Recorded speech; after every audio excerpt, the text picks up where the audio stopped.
إن الحمد لله نحمده ونستعينه ونستغفره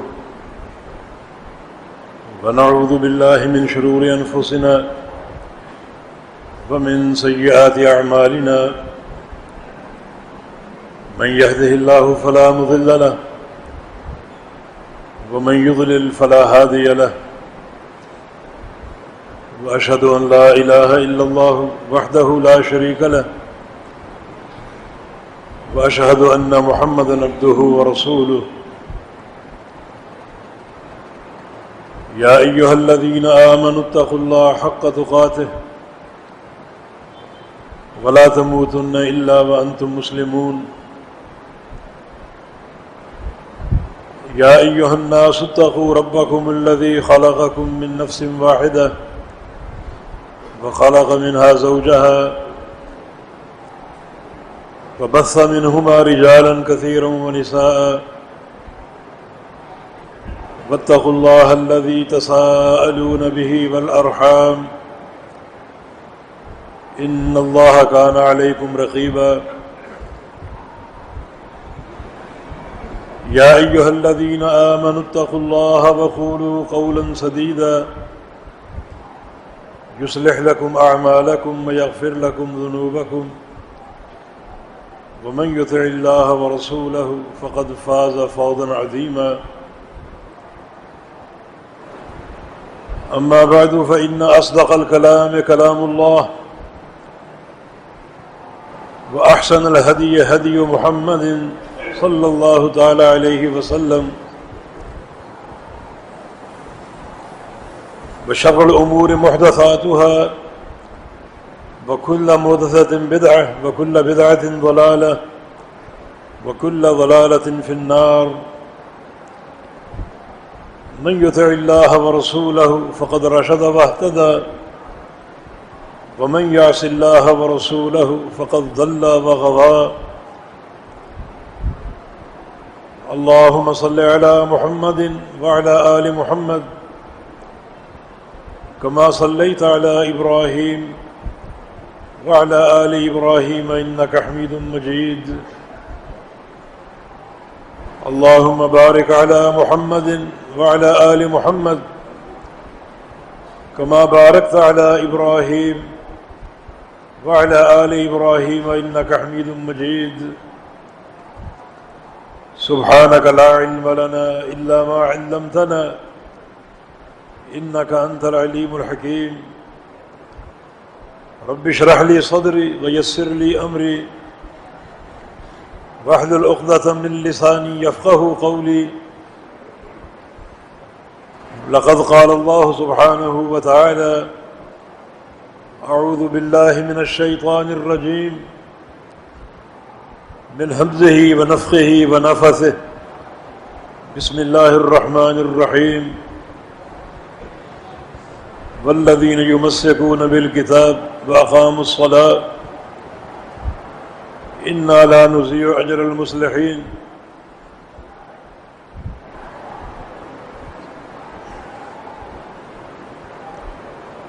ایک بہت ہی اہم شرعی حقیقت ہے جو بڑی اہمیت کا حامل ہے، مگر اکثر لوگ اس کی طرف توجہ نہیں دیتے۔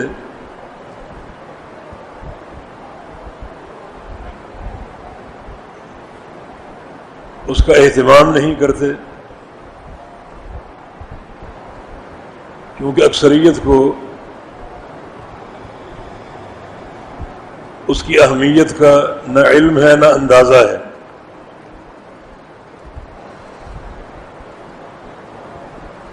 وہ مسئلہ ہے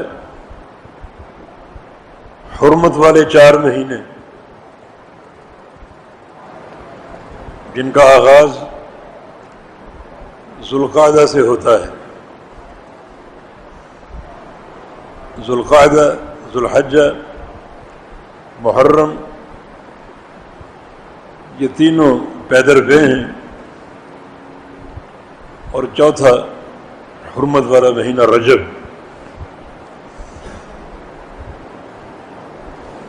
دین اسلام میں ان مہینوں کی کیا اہمیت ہے، ان مہینوں کے تعلق سے ہمارا کردار کیا ہونا چاہیے، اور یہ مہینے ہمیں کس طرح گزارنے چاہیے، اس طرف بہت کم لوگوں کا دھیان ہوتا ہے، کیونکہ یہ مسئلہ اکثر لوگ فراموش کیے ہوئے ہیں۔ اللہ تعالیٰ کا فرمان ہے ان عدت الشہور عند اللہ 12 شہرا فی کتاب اللہ یوم خلق السماوات والارض منها 4 حرم۔ اللہ تعالیٰ کے نزدیک مہینوں کی تعداد 12 ہے، اور یہ 12 مہینے کتاب اللہ میں موجود ہیں، جہاں کتاب اللہ سے مراد سابقہ کتب، اللہ تعالیٰ کی وہ وحی جو سابقہ انبیاء پر اترے، ان کی شریعتوں میں، ان کی کتابوں میں 12 مہینے اور یہ تعداد موجود تھی۔ یوم خلق السماوات والارض، اور یہ تعداد اس وقت سے ہے جب سے آسمان اور زمین پیدا ہوئے۔ جب آسمانوں اور زمینوں کو بنایا گیا تو اسی وقت سے ان مہینوں کا آغاز کر دیا گیا، اور یہ مہینے ایک رفتار، ایک ترتیب اور ایک وقت کے مطابق چلے آ رہے ہیں، کسی کمی بیشی کے بغیر، کسی تقدیم و تاخیر کے بغیر۔ مسند احمد میں رسول اللہ صلی اللہ علیہ وسلم کی حدیث ہے ان الزمان قد استدار کہیئتہ یوم خلق السماوات والارض، کہ زمانہ اپنی رفتار اور اپنی حید کے مطابق گھوم رہا ہے، چل رہا ہے، اس وقت سے چل رہا ہے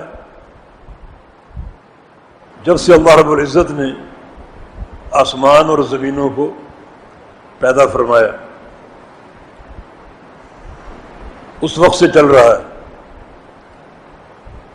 اور اس کی حیت میں، رفتار میں کوئی تبدیلی نہیں۔ السنۃ 12 شہر، سال کے 12 مہینے ہیں،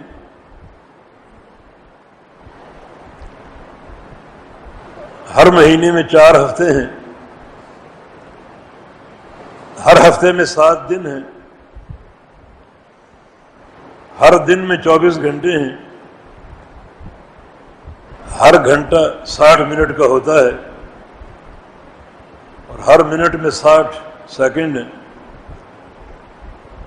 اور یہ ترتیب، یہ نظام اور یہ حید اس وقت سے جاری ہے جس وقت سے آسمانوں اور زمینوں کو پیدا کیا گیا، اور آج تک وہ نظام چلا آ رہا ہے۔ 1 سیکنڈ کی تقدیم یا تاخیر کے بغیر، 1 سیکنڈ کے تعطل کے بغیر، 1 سیکنڈ کی رکاوٹ کے بغیر، اور فرمایا کہ منہا 4 حرم، اور ان میں 3 مہینے حرمت والے ہیں، 4 مہینے، ان 4 مہینوں میں 3 مہینے پے در پے ہیں، ذوالقعدہ جو آج جاری ہے، غالباً 4 تاریخ ہوگی، ذوالحجہ اور محرم، یہ پے در پے ہیں۔ یہ تینوں حرمت والے مہینے ہیں، اور چوتھا حرمت والا مہینہ رجب ہے۔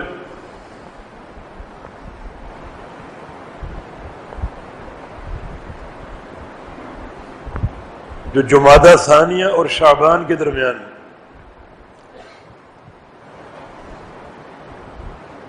ان مہینوں کو حرمت والا قرار دیا گیا، جس کی سب سے پہلی حکمت یہ ہے کہ شرعی فریضہ یہ ہے کہ حرمت والے مہینوں میں کوئی جنگ و جدال نہیں ہوگی، کوئی فساد برپا نہیں کیا جائے گا، اور ان کو امن سے گزارا جائے گا۔ اب یہ حکمت واضح ہو جائے گی کہ یہ 3 مہینے پے در پے کیوں ہیں، اور رجب کا مہینہ سال کے وسط میں کیوں ہے۔ ان 3 مہینوں میں ایک مہینہ ذوالحج ہے، جس میں حج کے ارکان ادا ہوتے ہیں، مناسک حج ادا ہوتے ہیں۔ تو یہ مہینہ حرمت والا ہے، کیونکہ دنیا گھروں سے نکلتی ہے حج ادا کرنے کے لیے، تو فریضہ حج امن و سکون سے ادا کر سکیں، کسی فتنے کے بغیر، کسی رکاوٹ کے بغیر۔ اور چونکہ سابقہ ادوار میں سفر انتہائی طویل اور کٹھن ہوتا تھا، اور لوگ مہینہ بھر پہلے حج کے لیے گھروں سے نکلتے تھے، تو اس سے قبل بھی جو مہینہ ہے ذوالقعدہ کا، اسے بھی حرمت والا قرار دیا گیا، تاکہ لوگوں کے سفر امن سے گزر جائیں اور ان کو کسی فتنے کا سامنا نہ کرنا پڑے، کسی ڈاکہ زنی کا سامنا نہ کرنا پڑے، اور پھر حج ادا کرنے کے بعد اپنے گھروں کو لوٹنا ہے تو واپسی کا سفر بھی بالکل محفوظ ہو، پرامن ہو، پرسکون ہو۔ اس لیے ذوالحجہ کا اگلا مہینہ محرم کا، اسے بھی حرمت والا قرار دیا گیا، تاکہ لوگ فریضہ حج ادا کر کے امن و سکون کے ساتھ، سلامتی کے ساتھ اپنے گھروں کو لوٹ جائیں۔ یہ حکمت ہے ان 3 مہینوں کے پے در پے ہونے کی۔ چوتھا مہینہ سال کے وسط میں ہے، رجب کا۔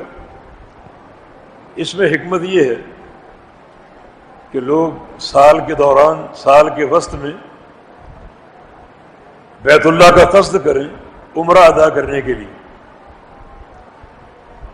رجب کے عمرے کی کوئی فضیلت نہیں ہے، لیکن یہ سال کے وسط کا ایک مہینہ منتخب کیا گیا تاکہ لوگ سال کے دوران یا سال کے درمیان مناسک عمرہ ادا کر سکیں اور ان کا سفر محفوظ ہو، پرامن ہو۔ تو یہ پہلی حکمت ہے حرمت والے مہینوں کی۔ دوسری بات یہ ہے کہ اللہ رب العزت نے ان مہینوں کو حرمت والا قرار دیا، جس کا معنی یہ ہے کہ یہ اللہ تعالیٰ کے شعائر میں سے ہے، اور اللہ کے شاعر کی تعظیم ہر مسلمان پر فرض ہے۔ اللہ تعالیٰ کے جو ارکان ہیں سارے کے سارے، جو فرائض ہیں، وہ اس کے شاعر ہیں۔ نماز بھی شاعر میں سے، حج بھی شاعر میں سے، روزہ بھی شاعر میں سے۔ تو یہ نہیں کہ ان احکام کی تعظیم نہیں، ان کی تعظیم فرض ہے، نماز کی تعظیم فرض ہے، حج کی تعظیم فرض ہے، روزے کی تعظیم فرض ہے، اس کے تمام فرائض کی تعظیم فرض ہے۔ تو اس طرح یہ حرمت والے مہینے ہیں 4، یہ خالق کائنات کے شاعر میں سے، اور ان مہینوں کی تعظیم کرنا بھی فرض ہے۔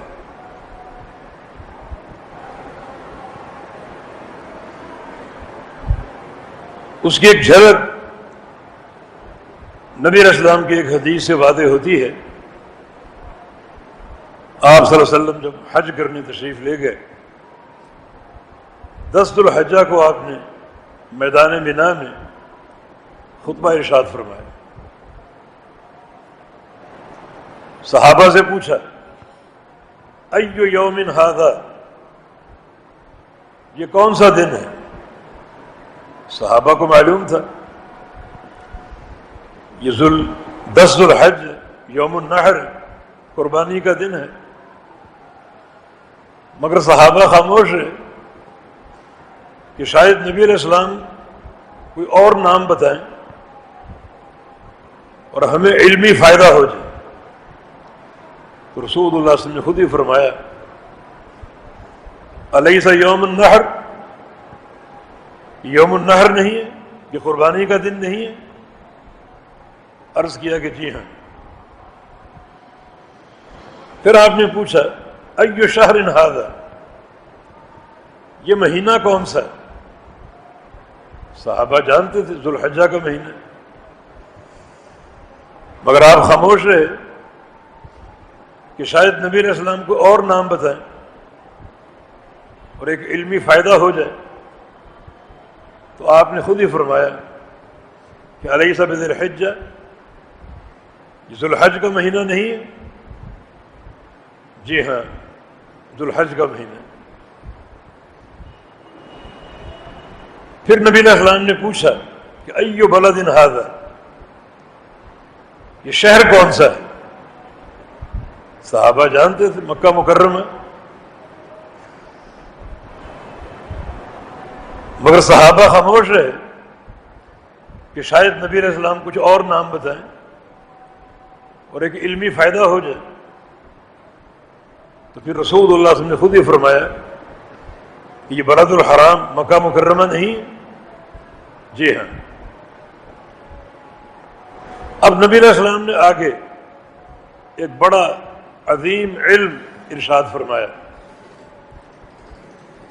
کہ ان دماءکم واموالکم واعراضکم حرام علیکم کحرمت یومکم ھذا فی شہرکم ھذا وفی بلدکم ھذا،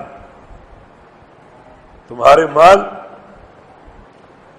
تمہارا خون، تمہاری عزتیں ایک دوسرے پر حرام ہیں، جیسے آج کا دن حرام ہے، جیسے یہ شہر حرام ہے، اور جیسے یہ مہینہ حرمت والا ہے۔ اب یہ خون بہانا، مال لوٹنا یا کسی کی عزت کے درپے ہونا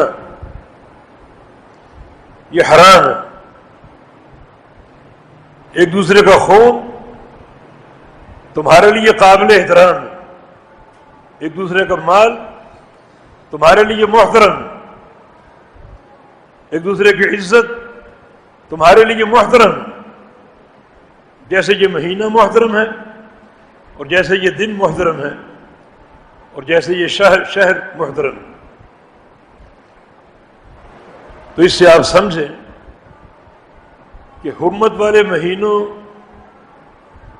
کے تعین کا اصل مقصد کیا ہے، کہ اس میں نہ تو کسی کی عزت کے درپے ہوا جائے، نہ کسی کے مال کے درپے ہوا جائے، اور نہ خون ریزی کی جائے، کیونکہ اللہ رب العزت کے شاعر میں سے ہے ان کا احترام کرو، لیکن یہ مہینے آتے ہیں جاتے ہیں، ہمیں ان کی اہمیت کا اندازہ ہی نہیں۔ وہی فتنے، وہی فسادات، لوٹ مار، خون ریزی، ڈاکو اپنا کام کر رہے ہیں، سیاسی ڈاکو اپنا کام کر رہے ہیں، اور انہیں ان مہینوں کی حرمت کی نہ پرواہ ہے، نہ علم، نہ اندازہ۔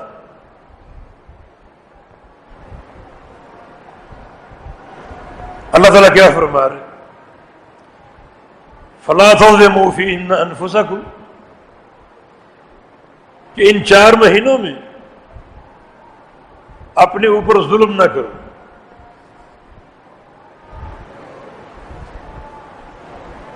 نہ کسی اور پر۔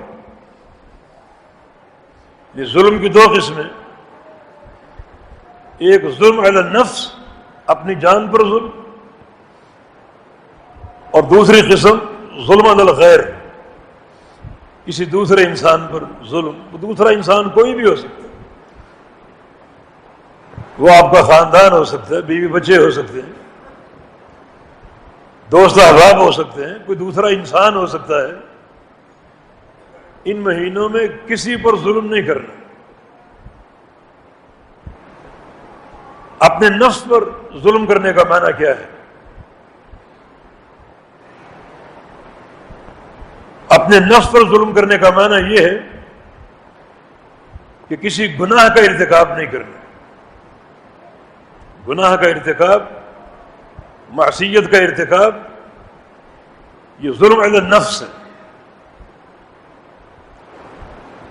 قُلْ يَا عِبَادِيَ الَّذِينَ أَسْرَفُوا عَلَىٰ أَنفُسِهِمْ لَا تَقْنَطُوا مِن رَحْمَةِ اللَّهِ،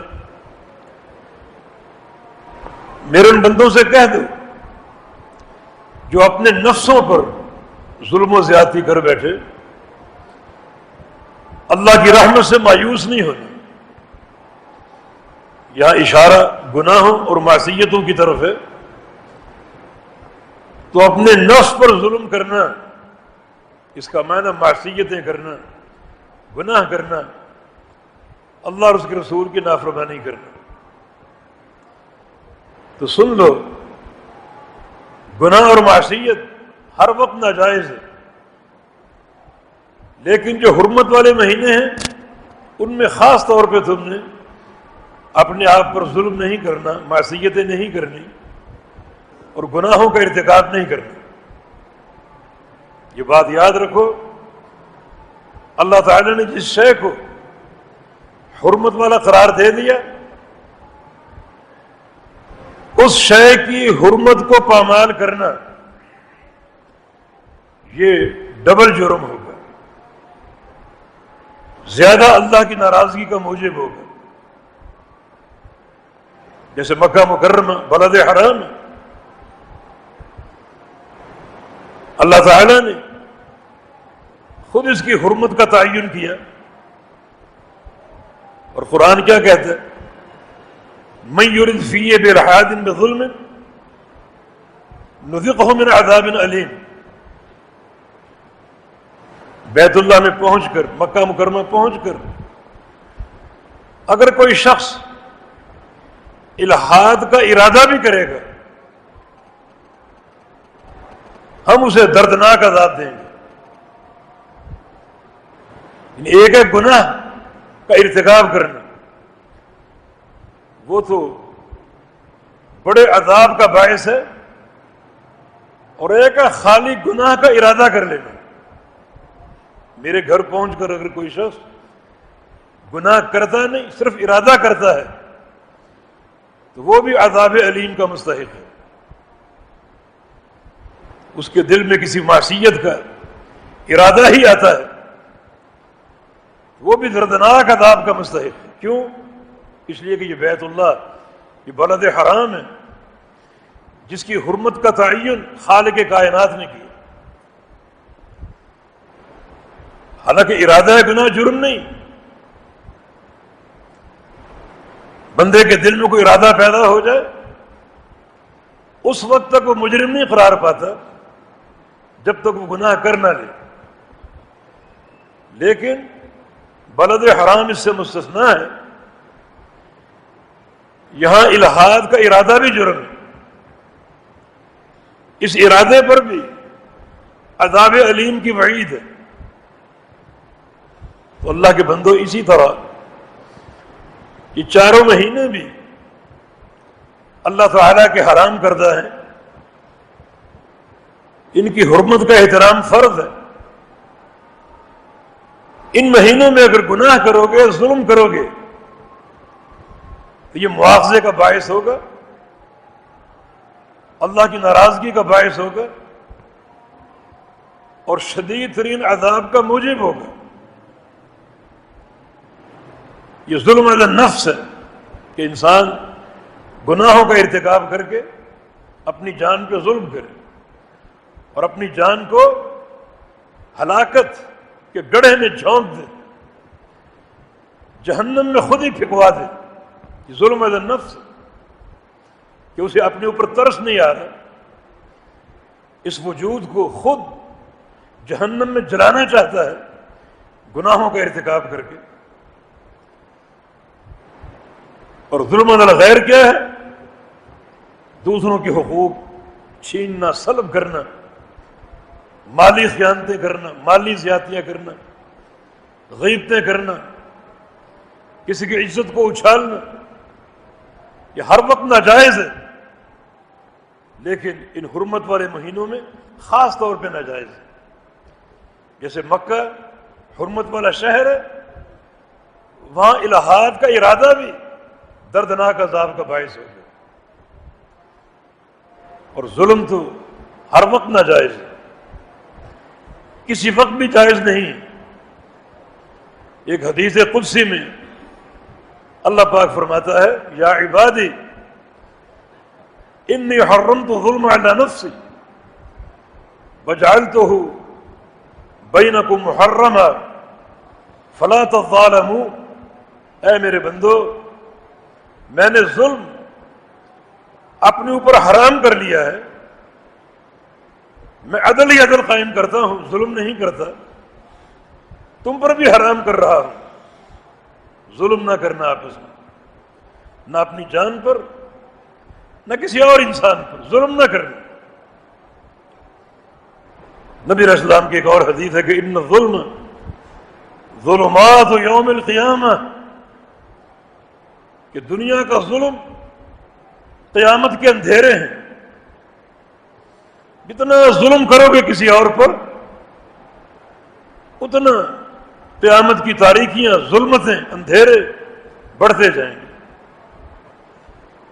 چلنا ممکن نہیں ہوگا. اور جو لوگ ہمیشہ منہج اعتدال پر قائم ہیں،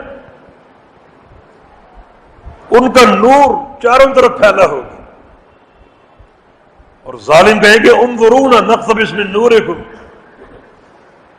کہ تم ہمارے دوست تھے دنیا میں، چلنے میں تیزی نہ کرو، ہمارا انتظار کرو، تمہارے قریب آ جائیں تاکہ تمہارے نور سے ہم استفادہ کر سکیں. اور اللہ رب العزت ان دونوں کے مابین ایک دیوار حائل کر کے وہ نور بھی ان سے چھین لے گا جو نظر آ رہا ہے. یہ ظلم قیامت کے ظلمات ہیں، قیامت کی تاریکیاں اور قیامت کے اندھیرے.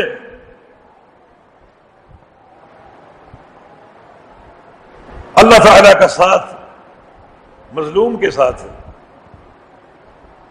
لیس بینہ وبین اللہ حجاب اتق دعوۃ المظلوم فإنہ لیس بینہ وبین اللہ حجاب. مظلوم کی آہ سے بچو. مظلوم کی آہ، مظلوم کی بددعا اور اللہ کے درمیان کوئی پردہ نہیں ہوتا.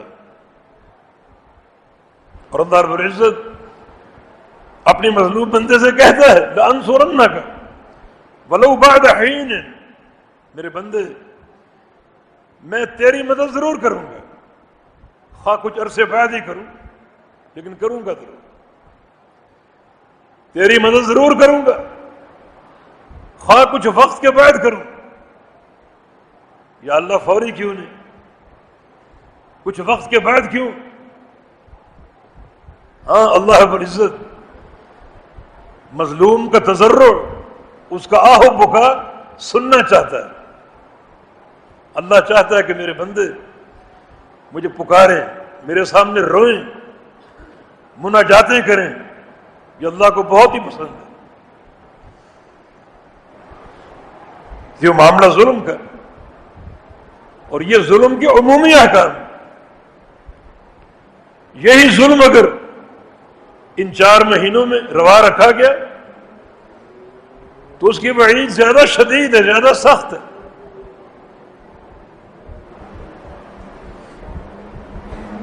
اور اس کے ساتھ ساتھ جیسے گناہ کا وبال دوہرا ہے، ویسے نیکی کا ثواب بھی کئی گنا زیادہ ہے۔ ان 4 مہینوں میں اس نیت کے ساتھ کہ یہ اللہ کے شاعر ہیں، اللہ کے نزدیک یہ مہینے محترم ہیں، تو میں ان کی حرمت کا خیال رکھتے ہوئے زیادہ اعمال صالحہ انجام دوں، خوب اللہ کا ذکر کروں، یہ اللہ کی محبوب ترین عبادت، خوب قرآن پڑھوں، روزے رکھوں، اس کی راہ میں مال خرچ کروں، تو پھر اعمال صالحہ کا اجر و ثواب بھی کئی گنا بڑھ جائے گا۔ تبھی اللہ رب العزت نے حرمت والے مہینوں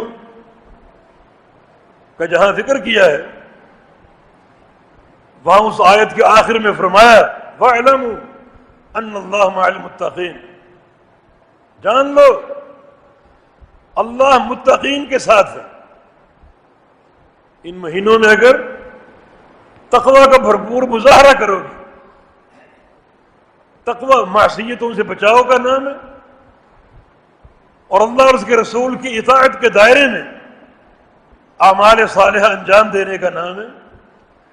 اگر تم متقی بن گئے اور منہج تقوی کو اپنا لیا تو اللہ تمہارے ساتھ ہے۔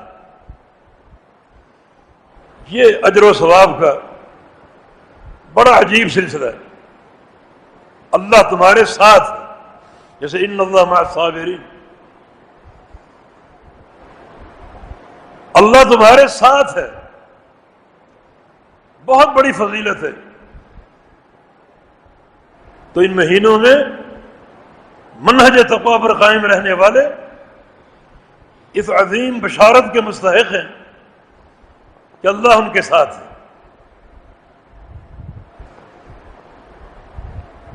ان مہینوں کی حرمت کو آپ اس طرح بھی پہچانیں کہ یہ مہینے اللہ نے چن لیے حرمت کے لیے۔ جس اللہ نے سال کے 12 مہینوں میں ان 4 مہینوں کو چنا تاکہ ہم ان کو محترم جانیں، اسی اللہ نے سال کے 12 مہینوں میں ماہ رمضان کو چنا، جس میں قرآن نازل کیا، اور اس کی ابدی حرمت لوگوں پر عیاں کر دی۔ اسی اللہ نے سال کی تمام راتوں میں لیلۃ القدر کو چنا، اس کا احترام نہیں کرتے ہو تو ان 4 مہینوں کا احترام کیوں نہیں؟ یہ تو خالق کائنات کی رحمت کی وسعت۔ اسی اللہ نے پوری سرزمین سے مکہ مکرمہ کو چنا، جہاں مسجد حرام ہے، اور جہاں کی ایک نماز 1,00,000 نماز کے برابر۔ سال کے تمام دنوں میں سے یوم عرفہ کو چنا، جس دن خالق کائنات اپنے بندوں کے سب سے قریب ہوتا ہے، اور اس دن جتنی گردنیں جہنم سے آزاد ہوتی ہیں کسی اور دن میں نہیں ہوتی. یوم عرفہ محترم نہیں ہے، ماہ رمضان محترم نہیں ہے، لیلۃ القدر کا احترام نہیں کرتے، تو پھر 4 مہینے اسی ذات نے محترم قرار دیے ہیں، اسی ذات نے ان مہینوں کی حرمت کا اعلان کیا. ہم انہیں محترم قرار دیں، ظلم نہ کریں، نہ اپنے اوپر نہ کسی اور پر. منہج تقویٰ کو اختیار کریں، نیک اعمال انجام دیں، یہ سوچ کر کہ یہ حرمت والے مہینے ہیں، اللہ رب العزت وہ نیکیاں ایسے قبول فرمائے گا کہ ان کا اجر ثواب بے تحاشا بڑھ جائے گا، کیونکہ خالق کائنات نے ان مہینوں کو محترم قرار دیا.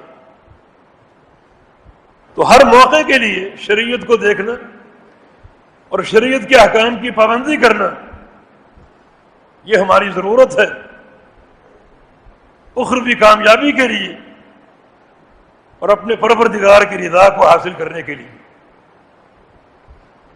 آخر میں 2-4 باتیں آج کے دن کے حوالے سے کہ آج کچھ لوگوں کو نااہل قرار دے دیا گیا ہے، جن کے ہاتھوں میں کسی وقت زمام اقتدار تھی، چند جملوں نے ان کے اقتدار کا خاتمہ کر دیا اور ان کی نااہلی کا اعلان کر دیا گیا ہے. الحمدللہ کہ ہم جمعیت اہل حدیث سندھ، اس کا سیاست سے کوئی تعلق نہیں، بالخصوص پاکستانی سیاست شرعی سیاست سے ہے.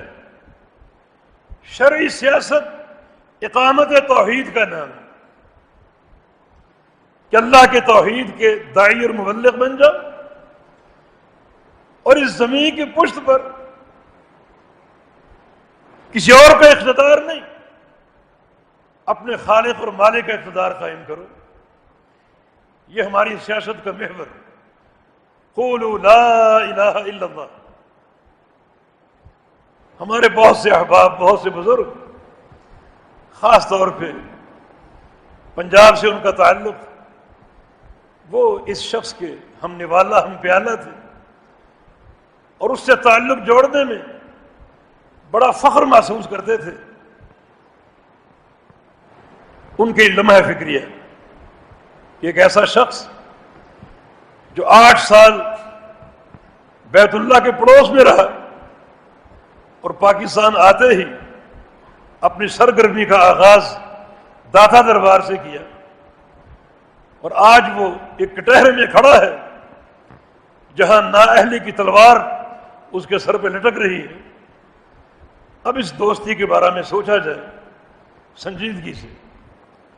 ہمارا مشورہ یہ ہے کہ زمین کی پشت پر جب بھی توحید کا، سنت کا، اسلام کا انقلاب برپا ہوگا وہ ایک ہی جماعت کے ذریعے ہوگا، جس جماعت کی نشانی اللہ پاک نے خود بیان کی.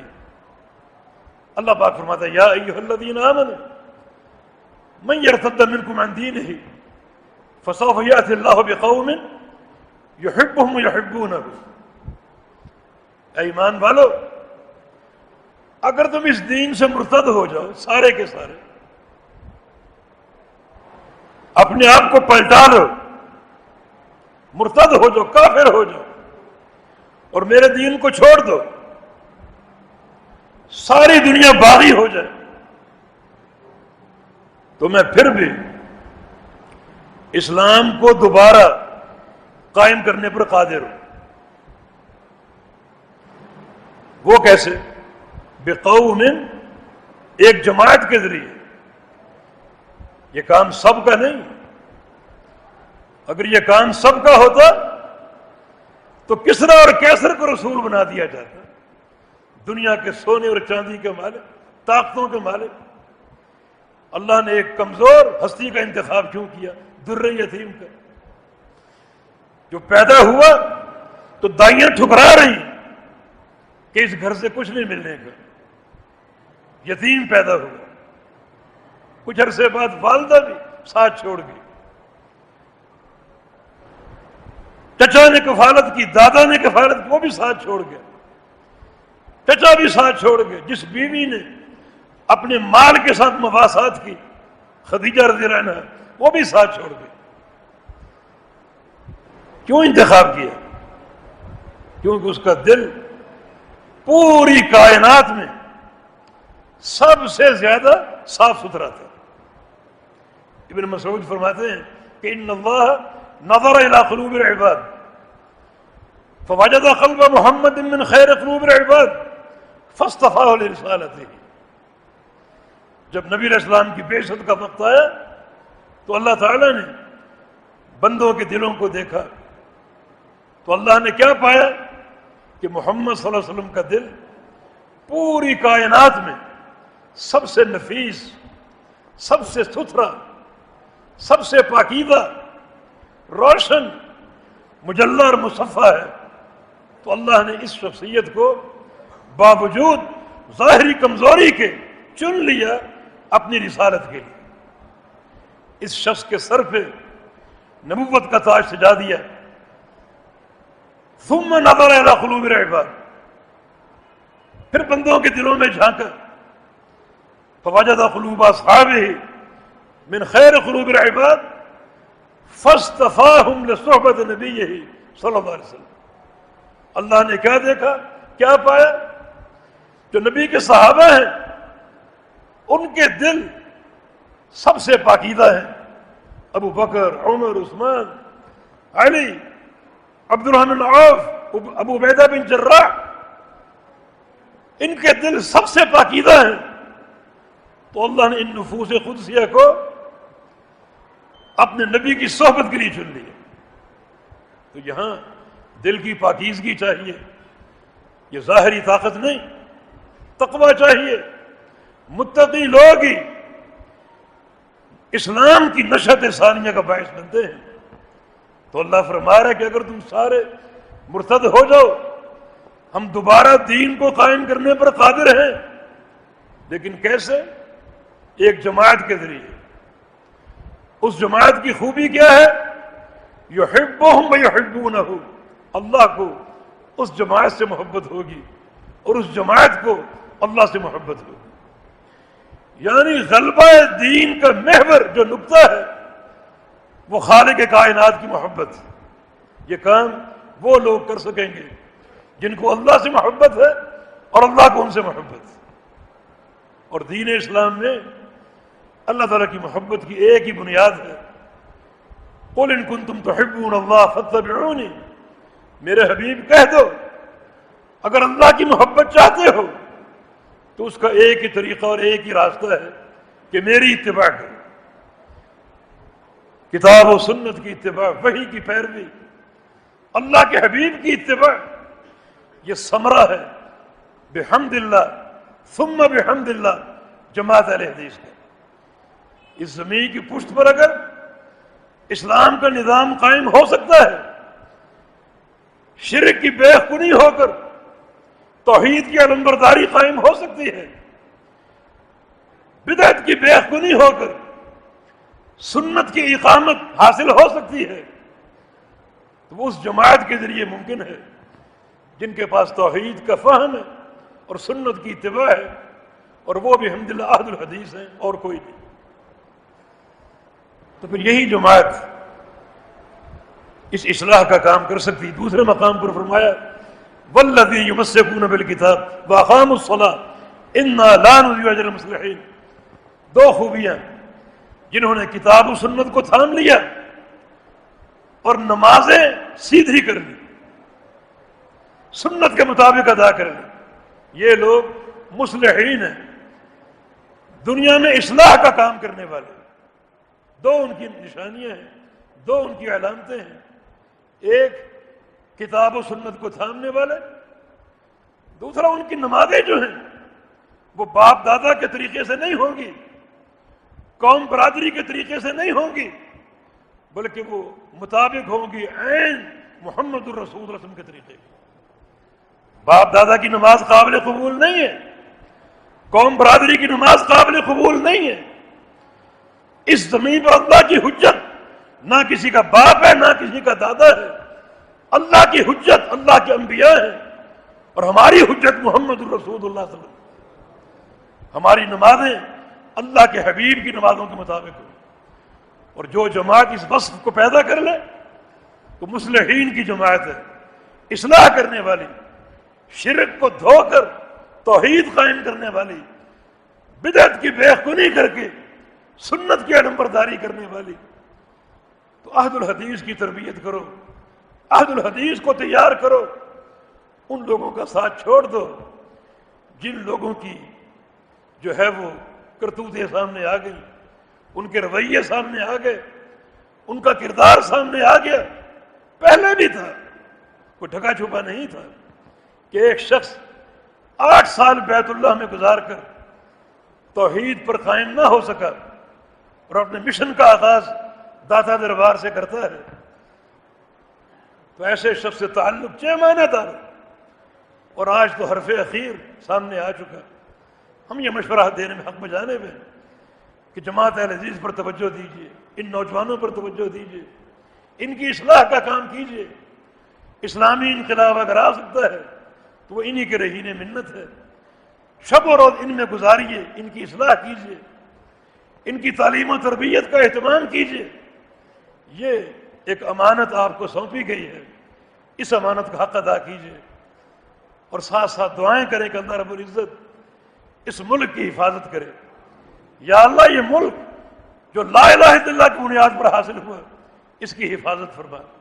یا اللہ یہ ملک اس کو اسلام کا، توحید کا، اپنے پیارے حبیب کی سنت اور محبت کا گہوارہ بنا دے۔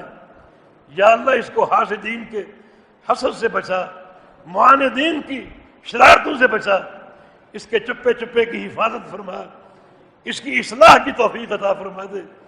یہ ہماری عزت کا ایک مقام ہے اور ہماری نیک نامی کا ایک مقام ہے۔ اللہ پاک ہمیں پوری طرح اس کی حفاظت کی توفیق عطا فرما دے اور اس امانت کا حق ادا کرنے کی توفیق عطا فرما دے۔ اقول قولی ھذا واستغفر اللہ لی ولکم واخر دعوانا ان الحمد للہ رب العالمین۔